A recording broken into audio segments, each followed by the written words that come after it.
মুসনাদে আহমদ ইবনে হাম্বলের বর্ণনা। আল্লাহ যখন পৃথিবী সৃষ্টি করলেন, পৃথিবী কাঁপতে শুরু করেছিল। পৃথিবীর কাঁপাকাঁপি দেখে আল্লাহ পৃথিবীতে পাহাড় গেড়ে দিলেন। ওয়াজআলনাল জিবালা, কথা বলে না, এত হাফেজ। ওয়াজআলনাল জিবালা আওতাদা, পাহাড়কে আমি পেড়েগের মতো গেড়ে দিয়েছি। আল্লাহ 7টা টেকটনিক প্লেট তৈরি করলেন। 7 tectonic plates create the mountain range on earth. 7টা টেকটনিক প্লেট পৃথিবীতে পাহাড় তৈরি করেছে। আল্লাহ 7টা পাহাড় দিয়ে পৃথিবীর কাঁপাকাঁপি বন্ধ করে দিলেন।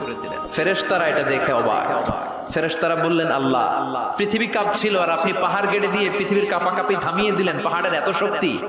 হাল মিন খালকিকা আশাদ্দু মিনাল জিবাল, হে আল্লাহ, আপনার সৃষ্টির মধ্যে পাহাড়ের চাইতে শক্তিশালী কি কিছু আছে? সুবহানাল্লাহ কইবেন না? আল্লাহ বললেন, নাম আছে। সেটা হচ্ছে আল হাদিদ, মানে লোহা। কারণ লোহা পাহাড়ের ভিতরে ঢুকাই দেওয়া যায়। সুবহানাল্লাহ বাড়িতে গিয়ে বললেন,